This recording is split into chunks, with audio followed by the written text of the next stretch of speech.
Selamat malam dan salam sejahtera untuk kita semua. Perkenalkan, nama saya Yegar Saduta Manurung dengan NIM 120220165 dari Program Studi Perencanaan Wilayah dan Kota Institut Teknologi Sumatera. Pada kesempatan ini saya akan mempresentasikan materi dengan topik pembangunan wilayah berdasarkan teori keunggulan kompetitif atau teori klaster. Dalam presentasi ini, saya setidaknya akan menjelaskan 9 pokok pembahasan, mulai dari latar belakang, pokok-pokok pemikiran, pendekatan keunggulan kompetitif, faktor penentu daya saing wilayah, komposisi ekonomi berdasarkan klaster, hingga kritik atas konsep klaster dan keunggulan kompetitif. Masuk pada bagian pertama, di sini saya akan menjelaskan mengenai latar belakang Michael Porter dalam mengembangkan konsep keunggulan kompetitif. Pengembangan konsep keunggulan kompetitif ini dilatar belakangi oleh peristiwa perlambatan pertumbuhan ekonomi di Amerika Serikat yang diperparah dengan adanya tekanan dari krisis ekonomi. Michael Porter berpendapat bahwa konsentrasi geografis atau klaster industri dalam ekonomi nasional memiliki peran dan kontribusi terhadap pertumbuhan produktivitas dan daya saing dalam perdagangan. Lalu apa yang dimaksud dengan keunggulan kompetitif?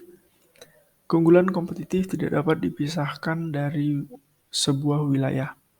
Dalam hal ini wilayah yang memiliki daya saing atau keunggulan, di mana di dalamnya terdapat perusahaan-perusahaan yang beroperasi secara kompetitif atau unggul dibandingkan wilayah-wilayah lain.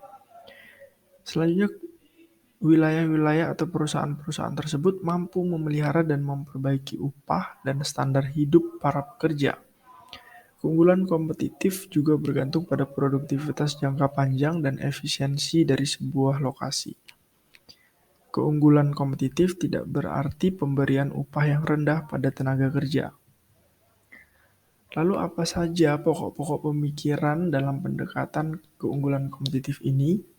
Yang pertama adalah pembangunan yang berfokus pada keunggulan kompetitif, pembangunan berbasis karakter, pembangunan berdasarkan kekuatan yang ada dan potensial untuk dikembangkan, pengembangan strategi pembangunan dan pembangunan dengan prioritas dan urutan, atau dalam hal ini pembangunan dilakukan dengan mempertimbangkan skala-skala prioritas tertentu. Dan yang terakhir, pokok pemikiran pendekatan keunggulan kompetitif yaitu pembangunan yang berdasarkan data, bukan berdasarkan pemikiran-pemikiran atau kepentingan-kepentingan kelompok-kelompok tertentu. Jadi pembangunan dilakukan didasarkan pada data-data yang telah dikumpulkan dan akurat juga dapat dipertanggungjawabkan. Selanjutnya, faktor-faktor apa saja yang menentukan daya saing sebuah wilayah? Setidaknya, faktor-faktor tersebut dalam presentasi ini diklasifikasikan dalam 3 kelompok. Yang pertama ada faktor makroekonomi yang berisi kebijakan-kebijakan ekonomi makro seperti kebijakan moneter, pembangunan manusia, dan kelembagaan politik yang efektif. Selanjutnya terdapat faktor-faktor mikroekonomi yang meliputi pembangunan klaster, kecanggihan strategi dan operasional perusahaan, serta kualitas lingkungan. Dan yang terakhir adalah faktor endowment, atau dapat kita pahami sebagai faktor-faktor yang merupakan karakteristik dari wilayah atau dari sebuah kawasan. Faktor-faktor tersebut berupa lokasi lahan, apakah berada pada simpul-simpul strategis dalam wilayah. Yang kedua adalah berkaitan dengan kesuburan tanah, lalu iklim yang tentunya akan menentukan daya dukung perkembangan perekonomian di wilayah tersebut, dan yang terakhir adalah kualitas dari sumber daya manusia yang tentunya sangat penting dan memiliki peranan yang cukup sentral dalam pengembangan daya saing sebuah wilayah. Selanjutnya, apa itu klaster?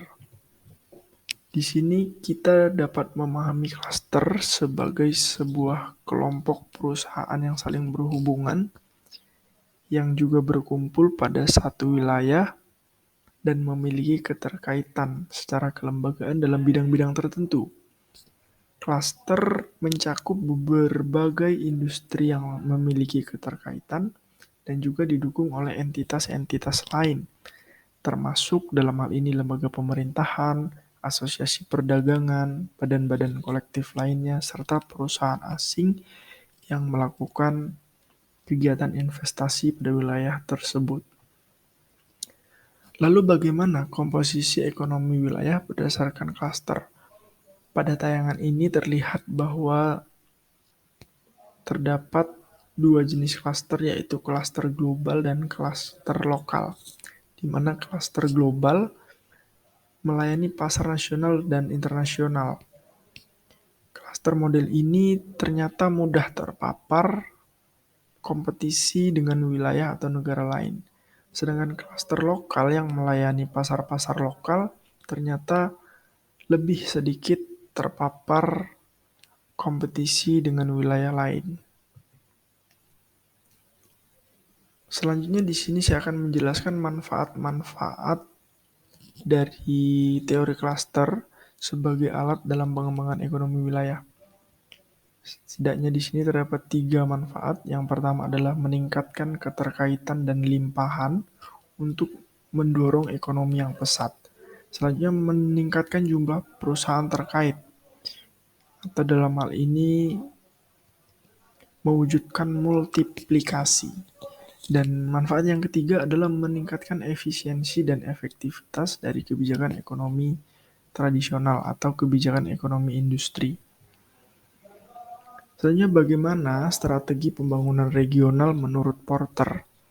Di sini yang pertama adalah dengan mengembangkan nilai-nilai keunggulan yang ada pada suatu wilayah.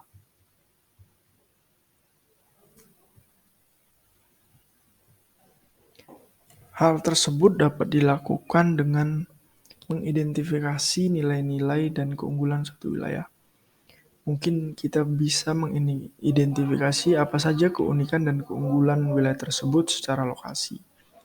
Kita juga bisa meninjau aktivitas-aktivitas atau klaster-klaster yang seperti apa yang sesuai dengan kondisi lokasi. Tentunya kita bisa meninjau bagaimana peranan wilayah dengan lingkup wilayah sekitar, baik secara nasional maupun internasional. Selanjutnya di sini kita perlu mengembangkan kekuatan yang unik yang dimiliki oleh wilayah tersebut.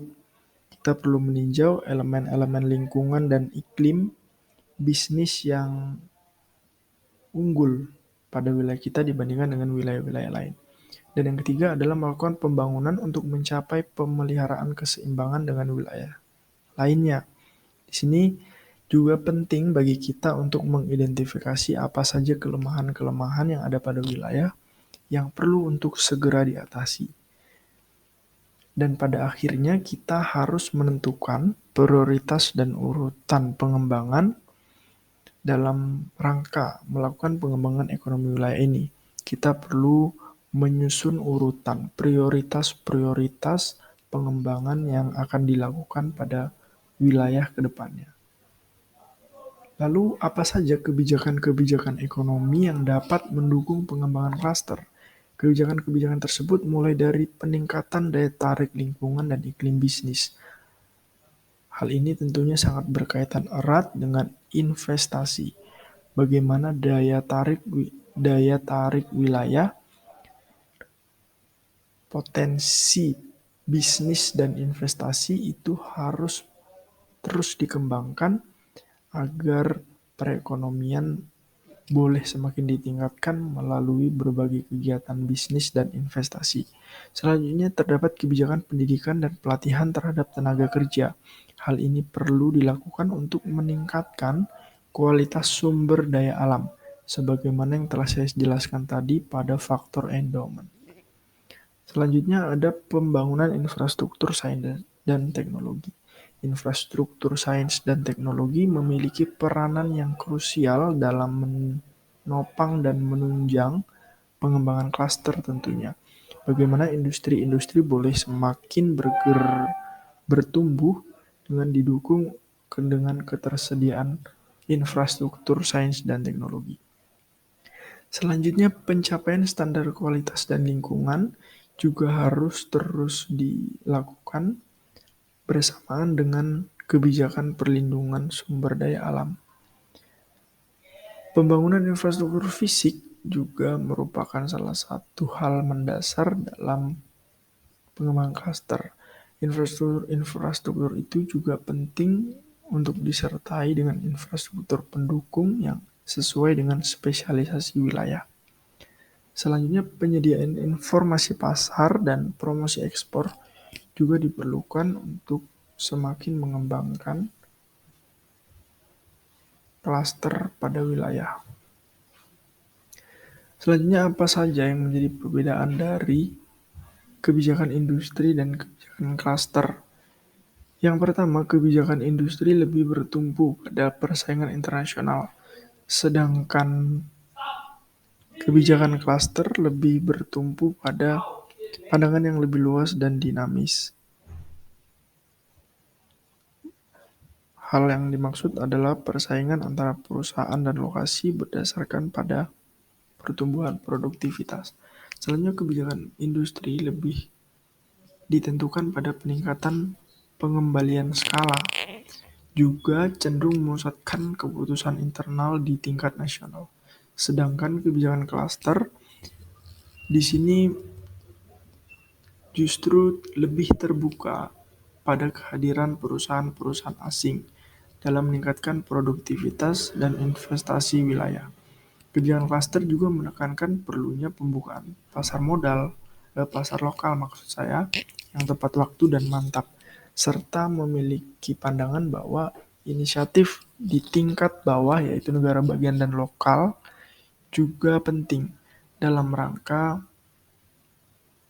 untuk berkolaborasi bersama-sama dengan pemerintah di atasnya dalam meningkatkan daya saing wilayah. Selanjutnya, terdapat beberapa kritik-kritik terkait dengan konsep klaster dan keunggulan kompetitif yang dikemukakan oleh Porter. Setidaknya di sini terdapat dua kritik yang saya tampilkan. Yang pertama adalah dari Martin and Sunley pada tahun 2003 yang mengungkapkan bahwa teori klaster adalah konsep yang kacau. Menurut mereka, konsep Porter ini telah tercemar sampai taraf tertentu oleh promosi dan konsultasi komersial. Mereka juga menyoroti bahwa perhatian teori Porter terhadap dimensi sosial sangat terbatas pada pembentukan dan dinamika klaster.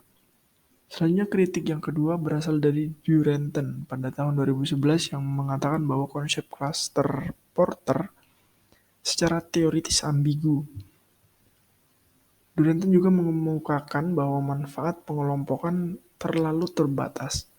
Ia juga menyarankan di sini agar efektif, kebijakan klaster perlu dikembangkan dan diterapkan di lingkungan yang tidak pasti.